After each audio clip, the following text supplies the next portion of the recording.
had the same guys out there, so they're understanding the mistakes. But we also had some things show up that we got to get corrected, some little minor things that we got to tweak and make sure we're on point. But I like overall how they, just the continuity and the playing for each other. They're kind of taking it out of our hands, and they just want to play for each other, which is awesome to see. The offensive line, I know it was a point of emphasis early on with locating guys and being a little bit more concise with that. How much better has that gotten? We've seen it all, and that had to come. We had to see every front, every shift, every motion, every change of strength. We had to get all of it. And I think with us having the same guys out there building, we don't have the catastrophic missed assignments. We still got some little details, leverage things we got to clean up, but we hadn't had the catastrophic breakdowns. Is that just a matter of experience and continuity? Oh yeah, you don't learn it's hot till you don't learn the stove is hot till you put your hand on it.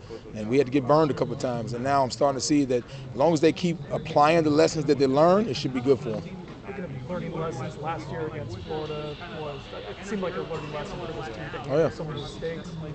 What did you guys take away from that game, and was that a learning experience positively in a way? Well, they went in the game to beat Florida instead of play their best, and that's what coaches really preach. It's not about the opponent. It's about making sure you're on point and doing what you're supposed to do and handling yourself and playing your best. As long as they continue to do that, they'll be fine. But they have to understand it's always about them. And has that carried over, I guess? Have you seen that lesson from last year apply itself in big games this year? It's getting better. The thing about it is week to week. So whatever happened last week don't matter for this week. So we got to make sure this week we playing our best. You talked to us about the sledgehammer technique. Was that expected for you? Well, I was surprised how heavy it was because that was my first time picking it up. So I tried to when I picked it up at first, I kind of played it off, but I didn't know if I was going to be able to get that thing above my head. But eyes was on me, so I had to show up. And then Billy got to do it as well on behalf of the offensive line. I guess, what has he meant to this program, this position group? For you as a coach, to install your culture and values, how's he done with that? Just like you say, break the rock. He's been a rock for us, man. He came into a situation that wasn't ideal. He came in and helped us with a lot of off-the-field cultural pieces. You see what he's done with his community service. Just an all-around mentality and type of player that you want in your room. And he was able to mentor those young guys. It's been awesome having him. Offensive line, we'll talk about how he does a little fist, how he's got instituted the fist pound before plays. Yep. How did that come about? Man, that was him. He introduced it as something they did at the previous program he was at, and we kind of took it and kind of made it our own. Were the reasons why we wanted to do it, and and the guys bought into it. And they don't buy into that unless they buy into the person that's bringing it. So if they didn't believe in him, they wouldn't believe in what he's saying. So by him establishing those relationships before he tried to just come in and institute things, that helped it out a lot. How do you view it?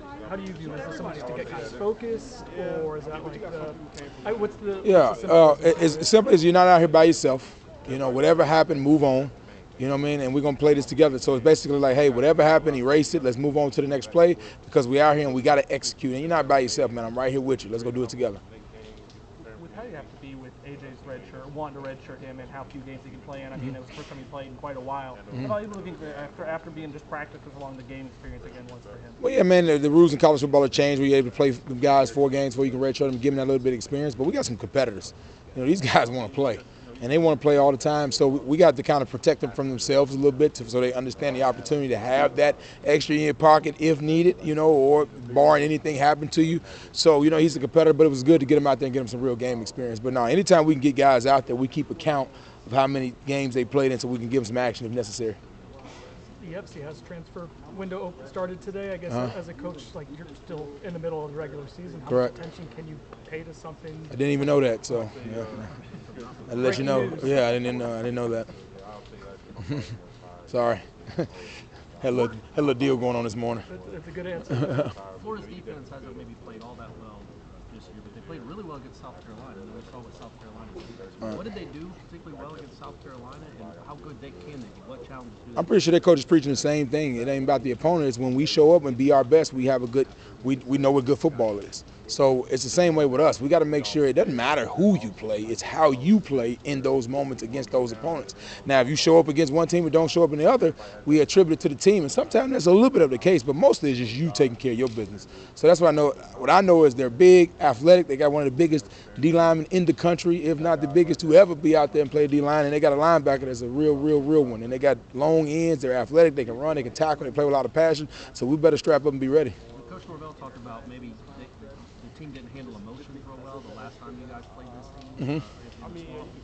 What kind of lessons have been learned since then, and what do you think you'll be able to see on Friday night to prove that they have learned those lessons? Yeah, see, lessons are learned in moments. So basically, They were trying to go beat an opponent instead of be their best and really handle their own business. And you're hoping that lesson apply. Now, what we did last week don't matter for this week. So we got to make sure we keep that same kind of mentality and focus when we go in there and make sure we're executing at the highest level we can execute. If you look at Coach Norvell's track record, his teams have a lot of success in November, both at Memphis and the last few years here. Is there something you look at with him or the coaches he surrounds himself with that you think that's the case? No, it's him. He breathes the message, he breathes the culture, and he makes sure we understand what the expectation is here each and every day. So his mentality, it bleeds into the team and it becomes a reflection of him because he bleeds consistency and things like that. So as the team goes, they consistently can continuity start to build because he makes sure every day is independent. So today is all you have is what he preached. And then we worry about tomorrow. So he keeps that mentality and it's starting to show with him beating it in our faces, which is good. Why do you think you all have been so successful finding the right fits out of the transfer portal, guys you can develop, guys who can be productive leaders? Man, I think it's just trusting people around players, trusting coaches to give you their evaluation. You know, like what we look for is somebody to vouch for and say, hey, look, man, I know I watched the film, I know I seen the kid, I met the kid, but I need somebody to tell me, Coach, no doubt, no brainer, that trust and building those relationships. And also, man, it creates opportunity for some players. Some players didn't do well at some places and did well at others. You know, some people do good at one job and then go to another job, they're a whole different person. Some people in one relationship, in one marriage, they go to another and they're a whole different person. So it's more of them finding opportunity and providing them everything they need to make the decision to be their best.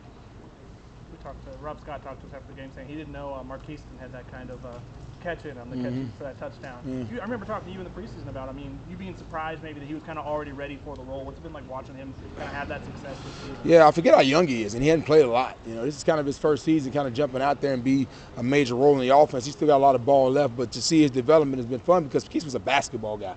So he looks at the game of basketball, you know, so that probably was his moment. I told him after he caught the ball, I saw him taking selfies. I said, you know, the catch don't make you cute now. Don't calm down now. But nah, he had a good time with it, man. It was fun. Good? All right, thank you, Coach. Appreciate it. Coach.